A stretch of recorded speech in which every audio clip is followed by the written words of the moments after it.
اللهم صل على محمد وعلى آل محمد كما صليت على إبراهيم وعلى آل إبراهيم إنك حميد مجيد اللهم بارك على محمد وعلى آل محمد كما باركت على إبراهيم وعلى آل إبراهيم إنك حميد مجيد. بسم الله. حکایات صحابہ میں سے ہے حضرت ابو ذر غفاری رضی اللہ تعالیٰ عنہ کا اسلام. حضرت ابو ذر غفاری مشہور صحابی ہیں جو بعد میں بڑے زاہدوں اور بڑے علماء میں سے ہوئے. حضرت علی کرم اللہ وجہہ کا ارشاد ہے کہ ابو ذر ایسے علم حاصل کیے ہوئے ہیں جس سے لوگ عاجز ہیں. یعنی ایسا روحانی علم اس کو ملا ہے جس سے لوگ عاجز ہیں اور وہاں تک پہنچ نہیں سکتے. جیسے حضرت موسیٰ علیہ السلام اور حضرت خضر کا معاملہ ہے. حضرت خضر کو اللہ تعالیٰ نے وہ علم عطا کیا تھا جو اللہ کے نبی حضرت موسیٰ علیہ السلام کو اس چیز کا پتہ نہیں تھا، مگر انہوں نے اس کو محفوظ رکھا ہے. ابو ذر نے اس علم کو محفوظ رکھا. جب ان کو رسول اللہ صلی اللہ علیہ وسلم کی نبوت کی پہل خبر پہنچی تو انہوں نے اپنے بھائی کو حالات کی تحقیق کے لیے مکے بھیجا کہ جو شخص یہ دعویٰ کرتا ہے کہ میرے پاس وحی آتی ہے اور آسمان کی خبریں آتی ہیں اس کے حالات معلوم کریں اور اس کے کلام کو غور سے سنیں. وہ مکہ مکرمہ آئے اور حالات معلوم کرنے کے بعد اپنے بھائی سے جا کر یہ کہا کہ میں نے ان کو اچھی عادتوں عمدہ اخلاق کا حکم کرتے دیکھا اور ایک ایسا کلام سنا جو نہ شعر ہے نہ کاہنوں کا کلام ہے. ابو ذر رضی اللہ تعالیٰ عنہ کی اس مجمل بات سے تشفی نہ ہوئی، دل مطمئن نہ ہوا تو خود سامان سفر کیا اور مکہ پہنچے. سیدھے مسجد حرام میں گئے. رسول اللہ صلی اللہ علیہ وسلم کے پہچانتے نہیں تھے اور کسی سے پوچھنا مصلحت کے خلاف سمجھا. شام تک اسی حال میں رہے. شام کو حضرت علی کرم اللہ وجہہ نے دیکھا کہ ایک پردیسی مسافر ہے. مسافروں کی، غریبوں کی اور پردیسیوں کی خبر گیری، ان کی ضرورتوں کا پورا کرنا ان حضرات میں کی گھٹی میں پڑا ہوا تھا. اس لیے ان کو اپنے گھر لے آئے، میزبانی فرمائی، لیکن اس کے پوچھنے کی کچھ ضرورت نہ سمجھی کہ کون ہو، کیوں آئے. مسافر نے بھی کچھ ظاہر نہ کیا. صبح کو پھر مسجد میں آ گئے اور دن بھر اسی حال میں گزرا کہ خود پتہ نہ چلا اور دریافت بھی کسی سے نہ کیا کہ پیغمبر کریم کون ہیں. غالباً اس کی وجہ یہ ہوگی کہ حضور صلی اللہ علیہ وسلم کے ساتھ دشمنی کے قصے بہت مشہور تھے. آپ کو اور آپ کے ملنے والوں کو ہر طرح سے تکلیفیں دی جاتی تھیں. ان کو خیال ہوا ہو کہ صحیح حال معلوم نہیں ہوگا اور بدگمانی کی وجہ سے مفت میں تکلیفیں بھی ملیں گی. دوسرے دن شام کو حضرت علی رضی اللہ تعالیٰ عنہ نے پھر اس کو یہ خیال ہوا کہ پردیسی مسافر ہے، بظاہر جس غرض سے آیا ہے وہ شاید پوری نہیں ہوگی، اس لیے پھر اپنے گھر لے گئے اور رات کو کھلایا سلایا، مگر پوچھنے کی اس رات بھی نوبت نہ آئی. تیسری رات کو پھر یہی صورت ہوئی تو حضرت علی رضی اللہ تعالیٰ عنہ نے پوچھ لیا کہ تم کس کام سے آئے ہو، کیا غرض ہے. تو حضرت ابو ذر رضی اللہ تعالیٰ عنہ نے پہلے ان کو قسم اور عہد و پیمان دیے اس بات کے کہ وہ صحیح بتائیں گے جو کچھ میں پوچھنا چاہوں. اس کے بعد اپنی غرض بتلائی. حضرت علی کرم اللہ وجہہ نے فرمایا کہ وہ بے شک اللہ کے رسول ہیں اور صبح کو جب میں جاؤں تو تم میرے ساتھ چلنا، میں وہاں تک پہنچا دوں گا، لیکن مخالفت کا زور ہے، اس لیے راستے میں اگر مجھے کوئی شخص ایسا ملا جس سے میرے ساتھ چلنے کی وجہ سے تم پر کوئی اندیشہ ہو تو میں پیشاب کرنے لگوں گا یا اپنا جوتا درست کرنے لگوں گا، تم سیدھے چلے چلنا، میرے ساتھ ٹھہرنا نہیں، جس کی وجہ سے تمہارا میرا ساتھ ہونا کسی کو معلوم نہ ہوگا. چنانچہ صبح کو حضرت علی کرم اللہ وجہہ کے پیچھے پیچھے حضرت کی خدمت میں پہنچے صلی اللہ علیہ وسلم. وہاں جا کر کے بات چیت ہوئی اور اسی وقت ہی مسلمان ہو گئے. حضور صلی اللہ علیہ وسلم نے ان کی تکلیف کے خیال سے فرمایا کہ اپنے اسلام کو بھی ظاہر نہ کرنا، چپکے سے اپنی قوم میں چلے جاؤ، جب ہمارا غلبہ ہو جائے گا اس وقت چلے آنا. انہوں نے عرض کیا اللہ کے رسول، اللہ کی قسم جس کے قبضے میں میری جان ہے کہ اس کلمہ توحید کو ان بےمانوں کے بیچ میں چلا کر کے پڑھوں گا. چنانچہ اسی وقت مسجد حرام میں تشریف لے گئے اور بلند آواز سے پڑھا اشہد اللہ الہ الا اللہ و اشہد ان محمدن عبدہ و رسولہ۔ پھر کیا تھا کہ چاروں طرف سے لوگ اٹھے اور اس قدر مارا، زخمی کیا کہ مرنے کے قریب ہو گئے۔ حضور صلی اللہ علیہ وسلم کے چچا عباس جو اس وقت تک مسلمان بھی نہیں ہوئے تھے، ان کے اوپر بچانے کے لیے لیٹ گئے۔ لوگوں سے کہا کیا ظلم کرتے ہو؟ یہ شخص قبیلہ غفار کا ہے اور یہ قبیلہ ملک شام کے راستے میں پڑتا ہے، تمہاری تجارت سب کچھ ملک شام کے ساتھ ہے، اگر یہ مر گیا تو شام کا تمہارا آنا جانا بند ہو جائے گا۔ اس پر ان لوگوں نے بھی ان کو بھی خیال ہوا کہ ملک شام سے ساری ضرورتیں پوری ہوتی ہیں اور وہاں کا راستہ بند ہو جانا مصیبت ہے، اس لیے ان کو پھر چھوڑ دیا۔ دوسرے دن پھر اسی طرح انہوں نے جا کر کے بآواز بلند کلمہ پڑھا اور لوگ اس کلمے کو سننے کی تاب نہ لا سکتے تھے، اس لیے ان پر پھر ٹوٹ پڑے۔ دوسرے دن بھی حضرت عباس رضی اللہ تعالیٰ عنہ نے اس طرح ان کو سمجھا کر کے ہٹایا کہ تمہاری تجارت کا راستہ بند ہو جائے گا۔ فائدہ: حضور صلی اللہ علیہ وسلم کے اس ارشاد کے باوجود کہ اپنے اسلام کو چھپاؤ، ان کا یہ فعل حق کے اظہار کا ولولہ اور غلبہ تھا کہ جب یہ دین حق ہے تو کسی کے باپ کا کیا اجارہ ہے جسے ڈر کر کے چھپایا جائے۔ حضور صلی اللہ علیہ وسلم کا منع فرمانا شفقت کی وجہ سے تھا کہ ممکن ہے کہ تکلیفیں برداشت نہ کر سکے، ورنہ رسول اللہ صلی اللہ علیہ وسلم کے حکم کے خلاف صحابہ کی کیا مجال ہی نہ تھی، کوئی مجال ہی نہ تھی کہ پیغمبر کریم منع کریں اور پھر بھی وہ کام کر کے دکھائیں، نہیں ہو سکتا۔ چنانچہ اس کا کچھ نمونہ مستقبل کے باب میں آ بھی رہا ہے، چونکہ حضور اقدس صلی اللہ علیہ وسلم خود ہی دین کے پھیلانے میں ہر قسم کی تکلیفیں برداشت کر رہے تھے، اس لیے حضرت ابو ذر غفاری رضی اللہ تعالیٰ عنہ نے سہولت پر عمل کرنے کی بجائے حضور صلی اللہ علیہ وسلم کی تابعداری کو ترجیح دی۔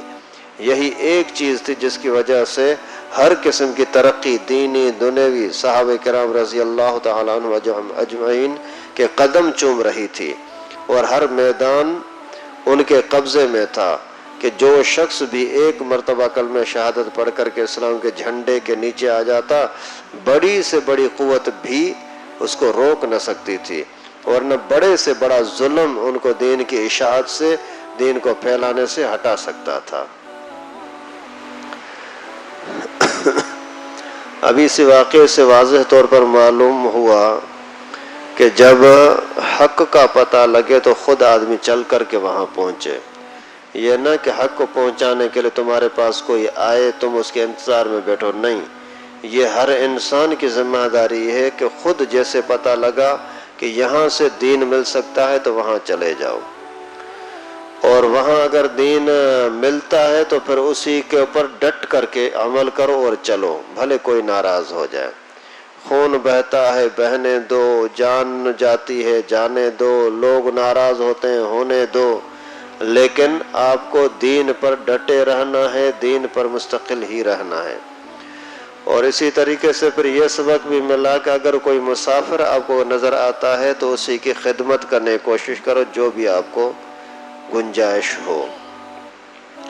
اور ساتھ ساتھ میں یہ بھی حکم ملا کہ اگر کوئی بندہ اس وجہ سے کہ شاید میں دشمنوں کی دشمنی کو برداشت نہ کر سکوں، مصلحت کی خاطر اگر اپنے آپ کو کسی یعنی معاملے کے اندر مصلحتاً کچھ دنوں کے لیے چھپائے رکھے تو اس کی بھی اجازت ہے، جیسے پیغمبر کریم نے کیا، لیکن بہتر بہرحال یہ ہے کہ کھل کر کے سامنے آ جاؤ، جیسے خود رسول اللہ صلی اللہ علیہ وسلم کو بھی تکلیفیں ہوئیں اور صحابہ کرام کو بھی ہوئیں، اور حضرت ابو ذر غفاری رضی اللہ تعالیٰ عنہ نے کر کے دکھایا۔